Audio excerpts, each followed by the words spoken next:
হঠাৎ দেখতেছেন তার দুধ বাইরা নবীজি নাই, নবীজি নাই। প্যারা হাজরিন গভীর মনোযোগ, তার দুধ বাইরা যখন দেখতেছেন আমার নবী নাই, দূরে দূরে দূরে দূরে মা হালিমাতুস সাদিয়ার ঘরের মধ্যে আসলো, এসে বলে ওগো আম্মা জান, আমাদের সাথে সেই আমাদের নবী ছিল, আমাদের দুধ ভাই ছিল মুহাম্মদ মুস্তাফা সাল্লাল্লাহু আলাইহি ওয়াসাল্লাম, উনি তো নাই, উনি হারিয়ে গিয়েছে। আমরা মুহাম্মদ মুস্তাফা সাল্লাল্লাহু আলাইহি ওয়াসাল্লামকে পাচ্ছি না। এই কথা বলার পরে হযরতে মা হালিমাতুস সাদিয়া অনেক তিনি কান্নাকাটি শুরু করলেন। মা হালিমাতুস সাদিয়া বলেন, হায় হায়, সেই নবীকে পেয়ে আমার ঘরের মধ্যে আলোকিত হয়েছে, সেই মুস্তাফাকে পেয়ে আমি অনেক খুশি হয়েছি। আমার মুস্তাফা আমার ছেলেদের সাথে ছাগল চড়াতে গিয়েছিল, আমার নবীজি কোথায়? হযরতে মা হালিমাতুস সাদিয়া কান্নাকাটি করতে লাগলেন, কান্নাকাটি শুরু করতে লাগলেন।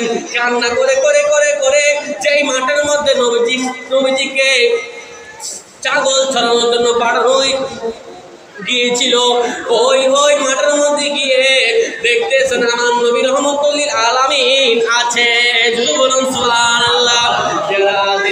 হযরতে মা হালিমাতুস সাদিয়া বলে, ও নবী, ইয়া রাসূলুল্লাহ, ইয়া হাবিবাল্লাহ, আপনি কোথায় ছিলেন? আপনি কোথায় ছিলেন? আপনার দুধ ভাইরা আপনাকে পাচ্ছে না, ও নবী আপনি কোথায় ছিলেন বলেন। তখন আমার নবীজি বলেন, ও আমার মা, ও হালিমাতুস সাদিয়া, আমাকে দুইজন ব্যক্তি এসে একটা উপরে পাহাড়ের মধ্যে নিয়ে গেল। কয়জন? কয়জন? দুজন। একজনের নাম হযরতে জিবরাইল আলাইহিস সালাম, আর একজনের নাম হযরতে মিকাইল আলাইহিস সালাম। এখানের মধ্যে বললেন, আমাকে বলেছেন, হাযা রাহমাতুল লিল আলামিন, হাযা ইমামুল মুরসালিন, হাযা ইমামুল মুরসালিন, এরকম বলে আমাকে বলেছেন ওই দুইজন নূরানী ফেরেশতা। একজনের নাম হচ্ছে হযরতে মিকাইল আলাইহিস সালাম, আর একজনের নাম হযরতে জিবরাইল আলাইহিস সালাম।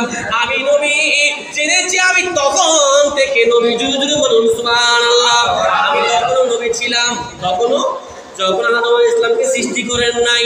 প্যারা হাদিস বুখারী শরীফের মধ্যে একটি হাদিস পাওয়া হয়েছে, যে হাদিস